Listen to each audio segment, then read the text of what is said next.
What's up, everybody? Brothers, sisters, psychonauts, and seekers of truth. It is Ananka, and welcome to my bazaar. Today, I have a heroin trip report for you. The title of this trip report is Peace at Last, Happy as Myself, and was submitted to Heroin in 2011 by the user Anatoly Smorin. With all that being said, let our story begin. Background information. As a substance experimenter, I would describe myself as significantly versed. I've spent more than 10 years demoing a long list of stimulants, opioids, opiates, dissociatives, phenethylamines, tryptamines, etc. My history with opioids and opiates is reasonably extensive. I've dabbled with a fair share of pharmaceuticals and clandestine productions, via just about every route of administration possible. In the past, I did develop a tolerance to this category of substance, but outside of that particular stretch of time, my use has been relatively infrequent. The intention for this experience was based in hedonism. I wanted to enjoy a day off, one of my first in a long while, by adding an extra layer of laziness, euphoria, and relaxation. My setting for the day was my home, which has a great yard and is generally a comfortable space. I was alone for the entirety of the experience. I had no tolerance to any of the substances ingested besides alcohol.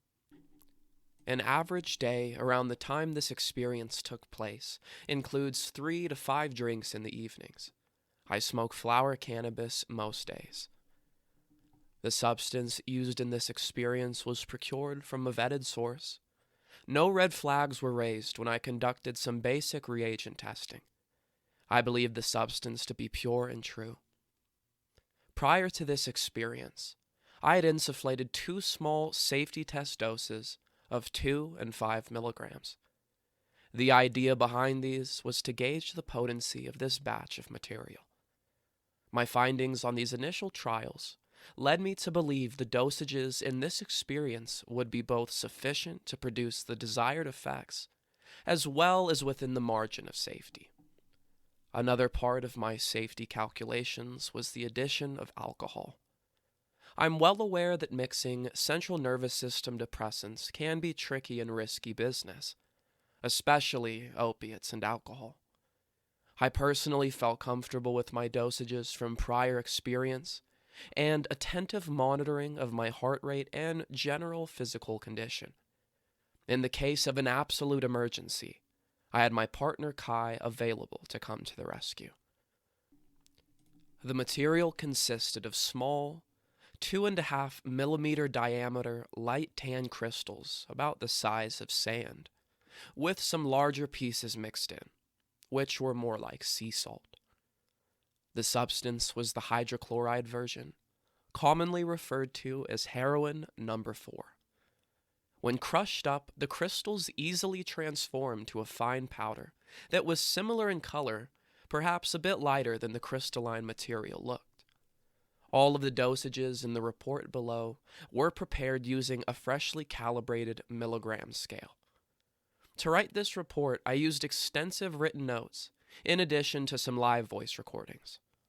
I am confident that the timestamps are accurate. The last food I ate before the initial ingestion of heroin was a light chicken and pasta dish at about 14:30.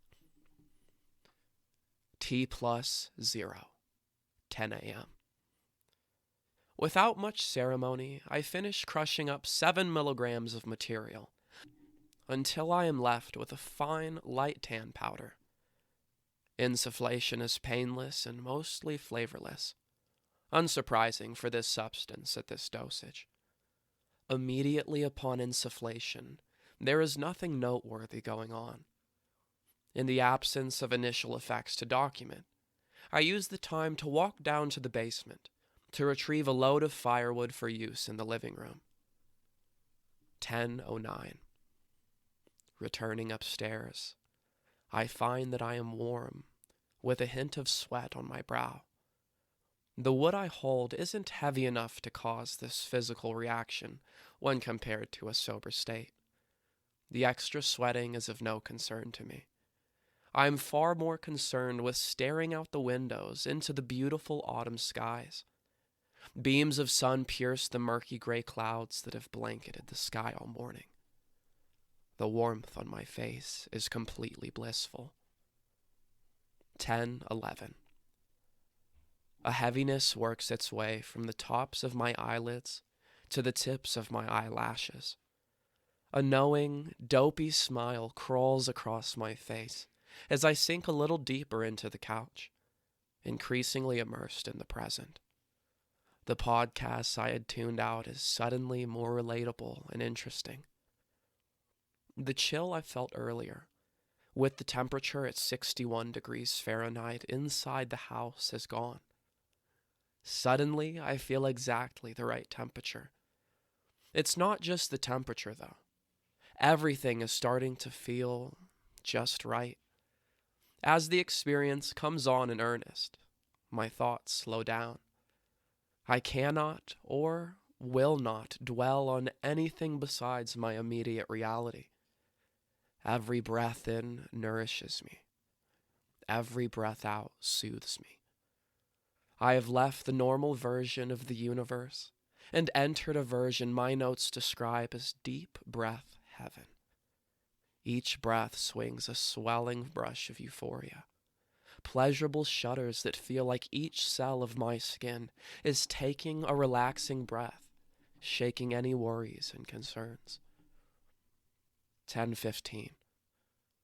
With delight, I take my first sip of first beer for the day. 4.8% ABV, 12 fluid ounces. As the cold, inebriating liquid passes down my throat, I feel that all the world is beautiful, and a deep love of everything saturates my brain. Everything, absolutely everything, feels so nice and good. Simplistic words, but entirely accurate. Nice, good, nice, good, and nice. As my mind continues to alter my interpretation of the world and my life in it, I am reminded of how I feel when a benzodiazepine relieves my stress. The effects of benzos are something I generally find pleasant and therapeutic, although not necessarily euphoric, as a person who is sometimes burdened with anxiety, depression, or heavy thoughts. I do find benzos especially enjoyable. The heroin is providing relief from these types of thoughts, but doing so without the haze and sedation I often experience with benzo relief. This feels like I am more clear than I am when sober. 10:20. My resting heart rate is 60 beats per minute. I note that the intensity of effects has been pretty steady. There have been no large peaks and valleys since I first felt the substance coming on. Although not a perfect translation, I am accustomed to correlating intoxication to the Shulgin rating scale. Thus, I'd rate my current intoxication at a plus intensity. 10:29. Having satiated my desire for a safe initial dosage without overwhelming myself, I insufflate an additional 13 milligrams. I'm hoping to kick things up from this mellow intensity to something more powerful. 10:32. The ability of my eyes to focus is altered. The amount of time required to move my eyes side to side isn't slower. Similarly, the time required to change my focus from one point to another is essentially normal. There are comfortable spots throughout my focal realm, hot spots where my eyes are more comfortable resting their gaze. The location of these spots is random, without any logical pattern to their positioning, scattered around the room, wall to wall and floor to ceiling. These spots provide unusual mental comfort, but are otherwise undetectable. No alteration to my vision occurs in them. The locations also shift around. I am unable to consistently replicate the sensation in the same locations. When I do come across one, it's like a weight coming off of my shoulders that I wasn't aware existed. The only sensation I can relate to this is when I allow my eyes to unfocus while under the influence of psychedelics to unlock more visuals. In this case, I'm not letting my eyes unfocus, but the mechanism or action feels similar enough, with a pleasant buzz in my physical eyes and brain instead of increased visuals. 10:33. The insides of my shoulders are beginning to buzz and tingle. A warming pulsation that works through bone, muscle, and flesh. The combination of the heat and prickling is a well-balanced physical euphoria that is accompanied by a slow and continual elevation of mood. All 10 of my fingers have developed significant tremors, which even with concentration cannot be quelled.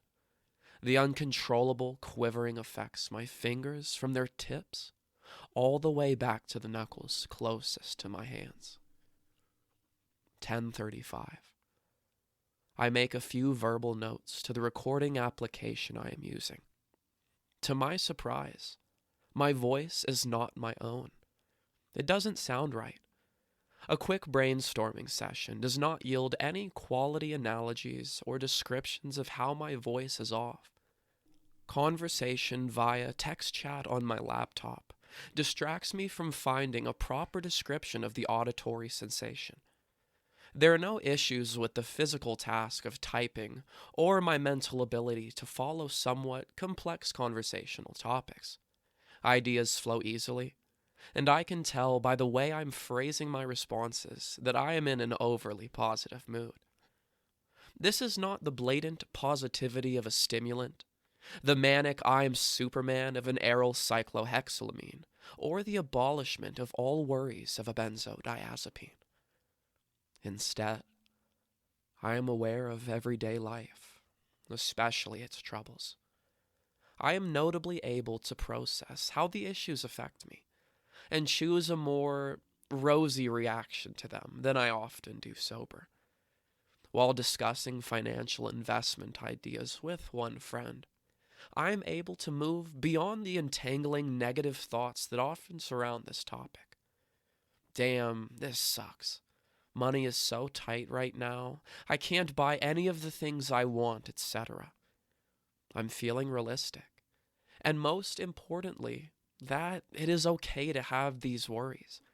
I am honoring the reality I live in and allowing myself to be more comfortable with how I have acted in my past, am acting right now, and will act in the future. This is how I imagine the stereotypical enlightened monk feels every day. A life of absolute zen. Stepping away from the laptop, I decide to inspect my pupils for any size alteration. Unfortunately, I don't have any accurate way of measuring their diameters. Both pupils are constricted, but I wouldn't consider them to be in any state of meiosis yet. My eyelids hang naturally about 25% lower than normal. I don't think I look terribly intoxicated, still appearing present and attentive. As I look into the mirror above the bathroom sink, there is still a me in the eyes that look back. Sitting back down on the couch, I realize my thighs have a slow, rumbling vibration that feels warm and comforting. Like each follicle of hair on my thighs is getting a hug, all at the same time. This is significant and hints at the potency of this chemical. I usually don't get much body high with opiates anywhere below my waist. To have the prickling warmth flow through my lower body is a real treat.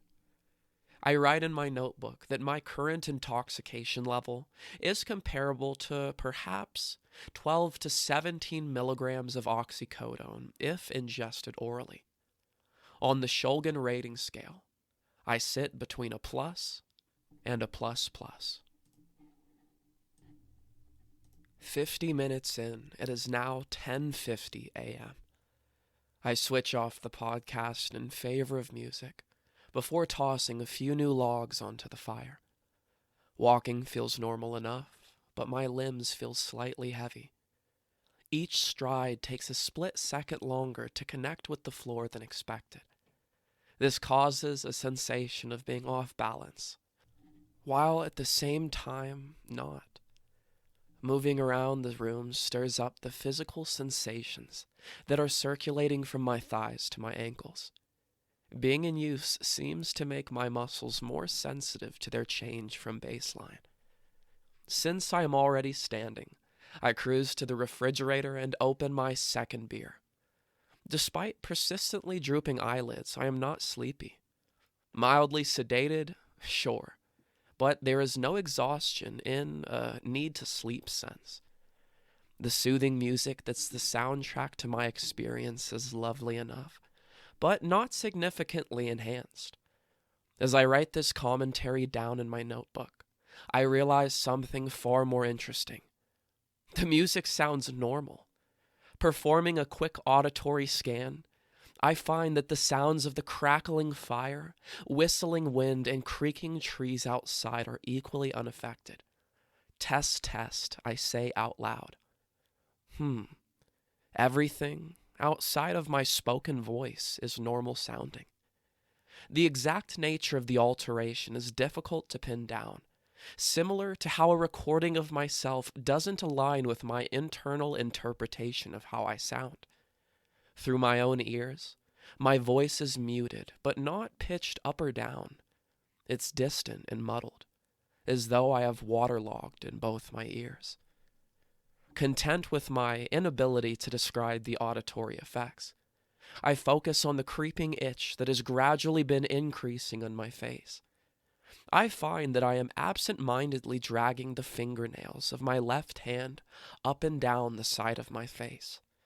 The sensation is light and enjoyable. The itch not in the least bothersome. 10:56. I take 5 medium-sized hits from my cannabis vaporizer pen in rapid succession. Normally, this would put me around a 6 on a scale of 1 to 10. 1 being sober, 10 being the edible's megadose. Now, however, there is no normal cannabis high. There is some boost to the heroin's effects, but not a significant amount. I estimate a 5% increase at best. 10:59. I note my resting heart rate is 66 beats per minute. Despite my intent of using cannabis to intensify the experience, things seem to be settling down or even dropping in intensity since smoking. Perhaps the effects are no longer increasing, and thus it feels like I am heading towards baseline. Time will tell. My gut reaction is that I preferred the primary substance without the addition of cannabis. It has dirtied the experience. The clear thinking state of peace is dissipating, infiltrated by unpleasant speculations of what should I do? Listen to music? Go outside? The cannabis clearly seems to have triggered these less than desirable thoughts. 11:15. Well, maybe I was mistaken. An upswing in intensity comes on swiftly. This serves as a good reminder that this substance could become very unpleasant. Too much of a good thing can be a terrible time. I remember thinking back to previous experiences when redosing opiates got me into a less than pleasurable situation. I am stumbling slightly while walking, as if my movements are not my own. A physical version of hearing my voice that wasn't my own earlier. The decreased coordination is notable, but not severe. A hint of hunger. Despite not eating yet today, this feels more like the munchies than it does my body calling out for sustenance. I crave flavor for flavor's sake. Without hunger, the desire to eat hits me hard. I cut a few slices off a leftover smoked pork tenderloin. The first bites cause my stomach to turn, maybe from the food itself, or maybe from the anxiety surrounding the idea of the heroin potentially causing stomach discomfort. Everything stays in my stomach, but the bites are not nearly as satisfying as I had hoped for. 11:24. The itching is spreading from my face up onto the top of my head. Again, I find physical and psychological pleasure from lightly scratching my face and scalp. I have to pee, so I make my way to the closest bathroom. Despite a strong urge to urinate, I cannot go. After about 2 minutes of concentration, I am able to release a little bit of fluid, but it doesn't satiate the need completely. I return to the couch frustrated. 11:42. I measure out and then swiftly consume 0.75 fluid ounces of whiskey, 40% alcohol by volume. The taste, one I am very familiar with, is unaltered by the heroin. 11:56. I seem to be past the peak. My initial plan was to continue redosing through the afternoon, but reflecting on my current condition leads me to the realization I am genuinely enjoying this return to baseline. There is no crash or disappointment because things are coming to an end. Everything is just nice. All different levels and types of nice. The whole world is nice. How could anyone ever not feel nice? Nice, happy, calm. Itching ebbs, itching flows. Calm, happy, nice. Every thought I have, I am certain it's correct. There is no self-doubt. My internal conversation is delightfully succinct. I am at peace with myself. I feel no need to rush and document this experience, to distract myself with the report writing process. I'm in lockstep with the universe. This last few minutes have been my favorite part of the experience thus far. This really couldn't feel any more marvelous. I will insufflate more in due time, but for now I want to soak up more of this divine decline. My current condition allows me to recognize how I feel and make concise decisions based on these feelings. This feels more like enlightenment than intoxication. Remarkably enjoyable. 2 hours in, it is now 12 p.m. Finding my glass empty, I retrieve my third beer, 6.3% alcohol by volume, this time opting for a more flavorful, stronger option. 12:30. The time feels right, so I weigh out, crush up and insufflate 16 additional milligrams. Sitting back, waiting for any hint of a drip, I idly smile as the sun shines through the windows. A sudden excitement rushes through me. Everything just seems okay. I've been a grump recently.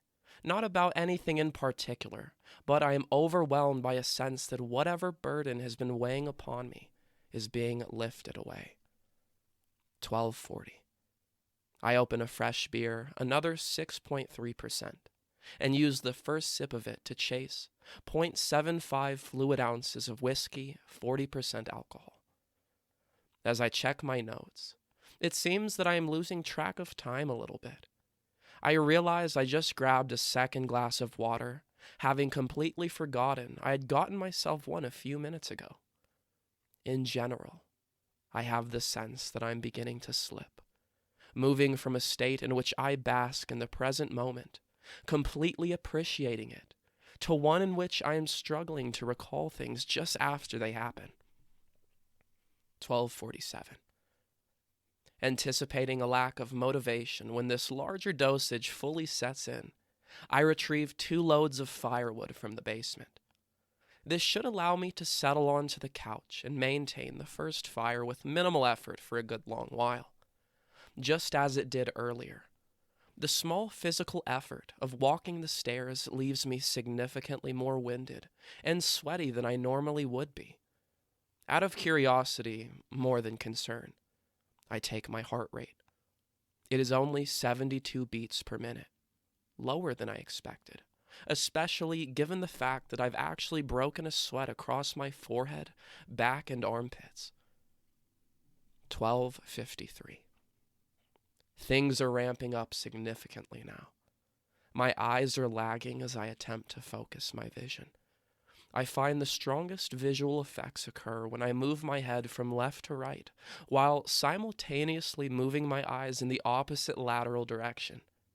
When doing this, my vision blurs slightly, like a camera unable to focus properly. After about half a second, everything snaps into focus. This isn't disagreeable, just noteworthy. Instinctively, I slowly press on my eyes, which provides me with a radiating physical bliss. At the point of contact between my fingers and eyes, a fire burns under my skin, like a hot shower banishing cold after a long winter day spent outside. I don't want this to stop. Although there is a literal warming factor to what I am feeling now, the shower metaphor really stands up on the fact that I am physically relieved of an unpleasant sensation with an opposing positive one. With the heroin, it's not necessarily cold being relieved, or even anything discernible for that matter. The plain way that my body feels during everyday life is being replaced by relaxed, warmed vibrations, a calmness and peacefulness, somehow perceptible by my skin and muscle, reaches all around and through me from head to toe. The feeling is intensified anywhere my hands move. Soon I am massaging, pulling, and stretching the skin on my face with both my hands. 1:06 p.m. The power just went out. I'm not especially bothered by this, and after checking a few light switches upstairs, I make my way to the basement with a flashlight to check the circuit breaker. The trip results in a light sweat. Finding nothing tripped, I have no option but to return upstairs. Back in the living room, the fire feels like it's too hot. This seems odd since it's been left untended while I checked out the electrical issues. The thermostat says it's 66 degrees Fahrenheit inside. It feels much warmer than this, like a sauna that has crossed over from a relaxing and soothing heat to a temperature that is becoming physically uncomfortable. I'm calling the power company. The general hold music drones on over speakerphone. I head to the kitchen to grab a beer. Sounds from the living room grab my attention. I spin around, thinking that the electricity is back, and what I'm hearing is my laptop coming back online. I walk back to inspect the power situation and realize it's my phone, still on hold, that is making the noise. This shocks me. I'd completely forgotten I had made a phone call. Setting the phone down mid-call is not a part of my memory. This alludes to my level of intoxication. I shrug off the memory lapse, and soon someone picks up my call, able to inform me that the company is aware of the outage and is beginning to work on a fix. I don't feel tired at all, but my eyelids sink lower and lower. In fact, I think they are barely open at all. Scanning the rest of my body, I see that my fingers are shaking slightly on both hands. This doesn't worry me. 1:21. I am increasingly warm, and the light sweating that began when carrying the firewood upstairs has not gone away. This is uncomfortable and unenjoyable. I have a glass of water and do some deep breathing to try and move past this blip of discomfort. 1:27. Woof. I can barely keep my eyes open. I feel the siren's song of sleep and unconscious. I scribble into my notebook, starting to nod, before softly pacing the pen down and laying out on the couch. In and out, I wander through a maze of consciousness. My eyes cannot be kept open with any sort of consistency. I dip into the warm embrace of sleep for a few moments, then awaken in a condition of utmost discomfort. As this cycle of dozing off and waking up carries on, it is hard to keep track of time, like waking up on a Sunday morning, warm and nestled in bed, a whole day of relaxation in front of me, There is nothing that could be more comfortable. There is a Croatian word, fjaka, that, when translated literally, nicely captures how I currently feel. My understanding of the translation is a relaxation of both mind and body, accompanied by the delight of doing nothing. My eyes tingle with microscopic points of pressure. Each dot quickly pulses a smooth electric heat that feels angelic. Every point of physical awareness feels like when an intense itch is scratched, relief and pleasure. Right now, there are immeasurable spots recording immeasurable luxury. 2:09 p.m., 4 hours and 9 minutes since start. I jerk awake and this time don't immediately fall back to sleep. I sit up, check the time, and assess my condition. The sweating and discomfort are gone. Even sitting up, I am still nodding in and out. My eyes struggle to be open at all. I jerk awake at times, never remaining asleep for more than a few seconds. It's in a beautiful existence, dancing on the line between awake and not. Time is passing both fast and slow. I process it in a small window of looping thoughts and swirling pleasure. My sedated flesh and bones ring with bliss.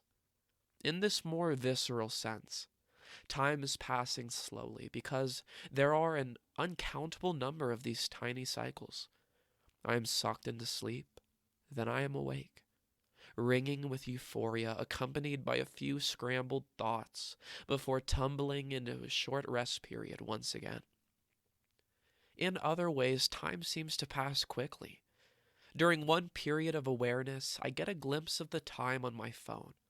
40 minutes has passed, despite my best estimation of perhaps 20 minutes elapsing since my previous check-in. 2:55.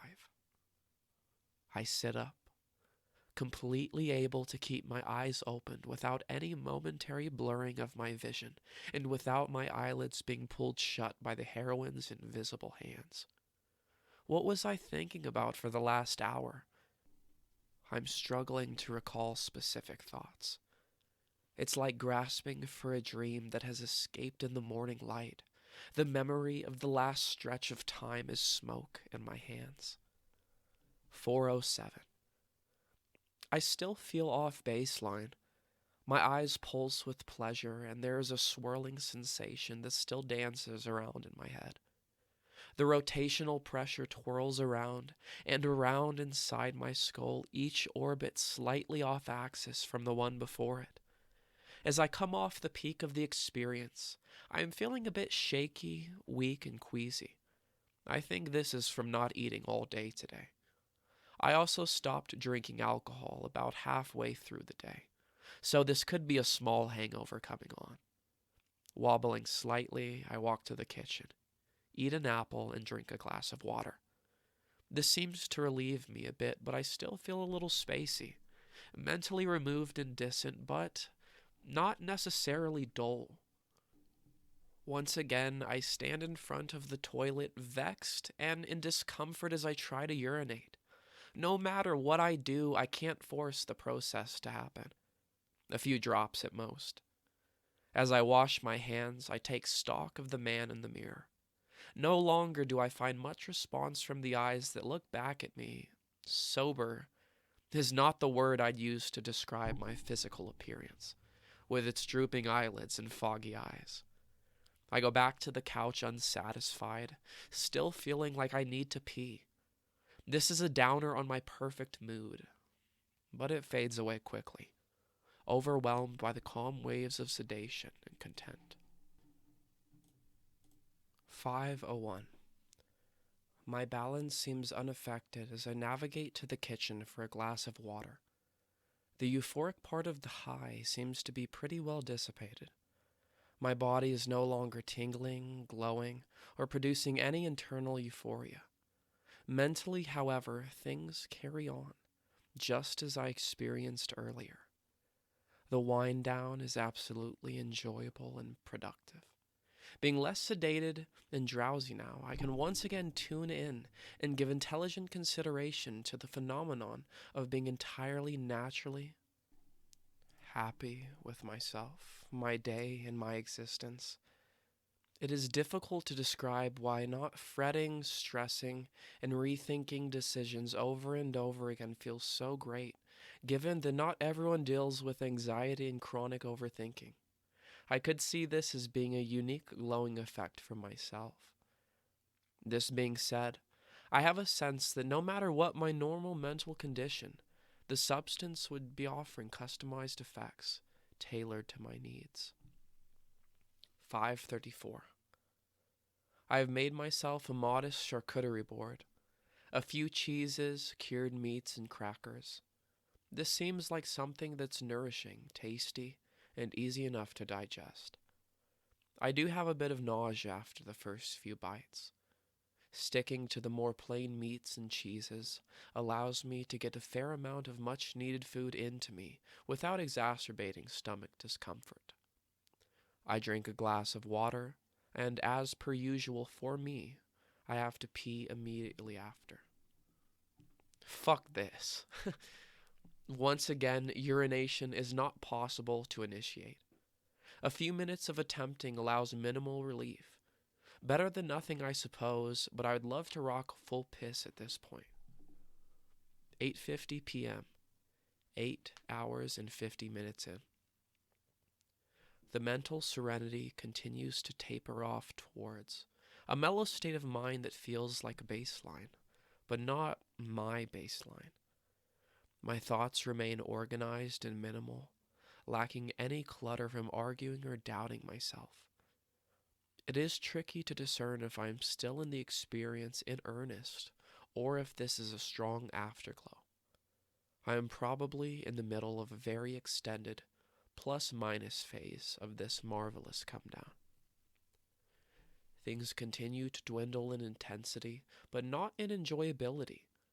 There's not any noteworthy realizations or spectacular events in the last half hour or so. I have tried to pee again recently, but had almost no luck. Without being too graphic, I produced a meager stream, but nothing that felt complete. Despite this, my mood is pristine. 9:02 p.m. I do a few dishes to empty the sink, and find the task is a little less annoying and taxing than I might normally find it. I make my way into bed to lie down with some light ambient music. Sleep does not seem likely in the near future, but I don't feel like I'm doing much else. The change of scenery into the large, comfortable bed is a great one. Snuggling into a sea of blankets and pillows matches perfectly with my fuzzy, simplistic mind. 10:34 p.m. I'm dripping in comfort.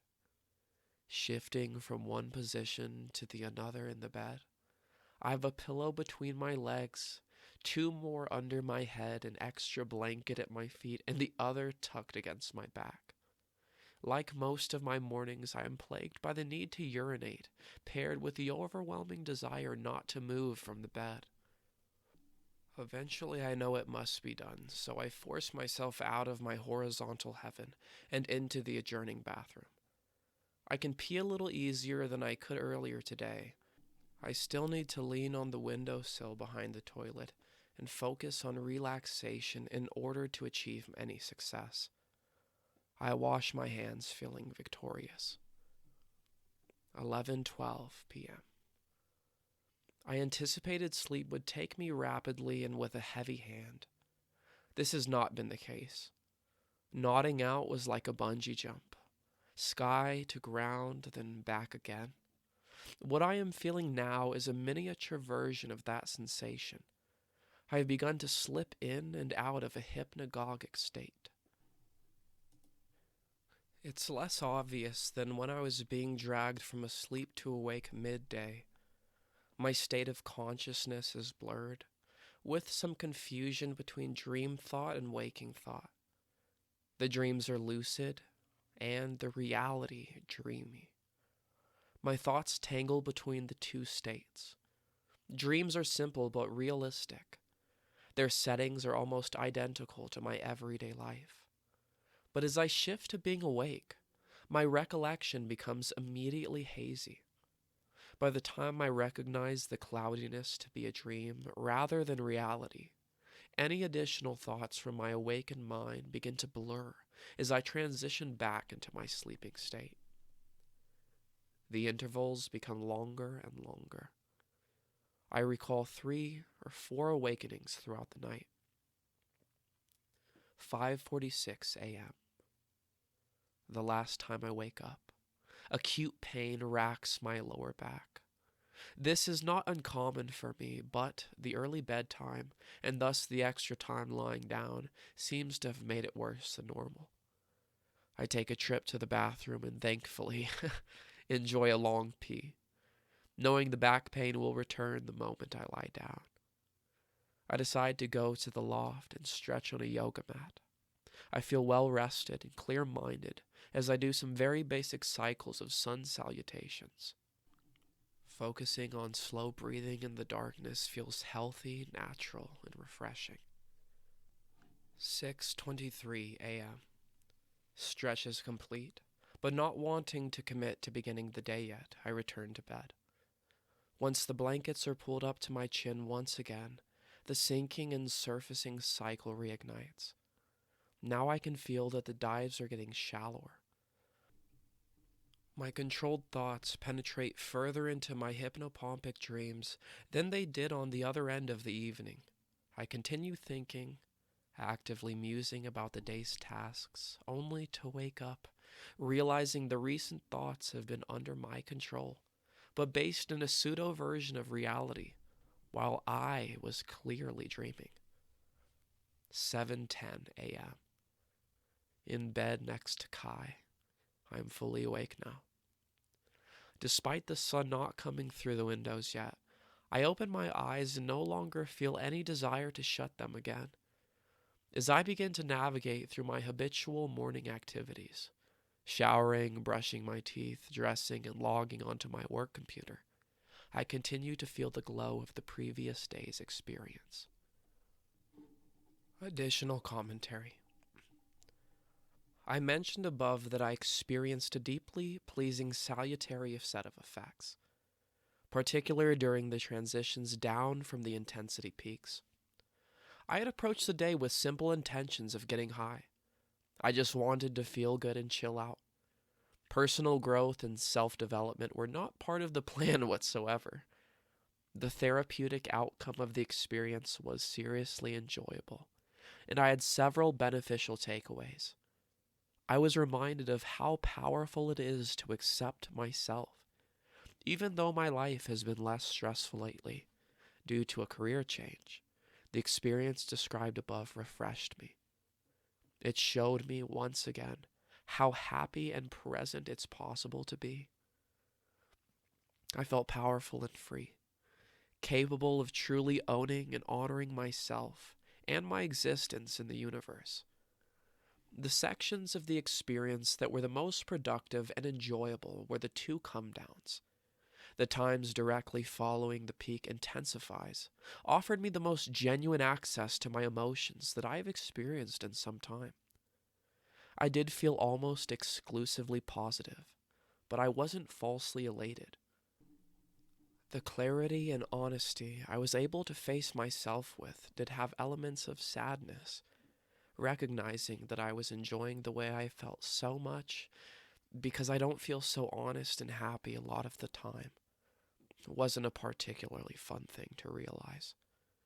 The heroin offered me the ability to not sink into the disappointment of this realization. Having risen out of the potential downward spiral, I was able to refocus on the positive aspects of the self-reflection. I was okay being me, comfortable with my body, mind, and personality. Without a second thought, I forgave myself for mistakes I have made and began looking to the future. With the substance's help, I was able to own my feelings and begin to ruminate on how I can implement what I learned in my everyday life. This concept of integrating what I learned during the experience in everyday life was one of the main lingering effects. The calm come downs and positive feelings continued resonating for almost 2 days after the experience. This mostly presented as a natural, calm, and collected state of mind. I was less easily frustrated and spent extra time focusing on integrating philosophical ideas into my actions. The day after this experience was an extremely positive one. I didn't have any drag or weariness from the experience. In fact, I had a bit of energy. I exercised and had a productive day at work without feeling burned out, which was extra impressive given that this was a Monday following a long weekend. The day after, I felt a decrease in desire to take a benzodiazepine. There was still some appetite for ingestion, but I was able to head off irritation and anxiety before these feelings became unmanageable, and I felt there was no way around them without the assistance of a therapeutic substance. I didn't drink any alcohol this day either, and the eagerness to do so was drastically reduced compared to an average day. These afterglow-infused days also carried a common theme where I was thinking about how can I be healthier and happier? What old habits and self-care could I be reintroducing? What new ones exist to be discovered? I constantly consider my desire to achieve again the balance and peace that I felt while under the influence of heroin. All in all, the lingering effects, especially the relaxed attitude and focus on mental health, lasted 2 full days after the end of the experience. While the afterglow was very real, I did not experience anything with more staying power than this. Next time, I will probably avoid cannabis as a contributing substance to heroin. It didn't add anything beneficial, and it seemed to fuzzy up the clarity that was the highlight of the experience for me. Alcohol was a decent addition, but I think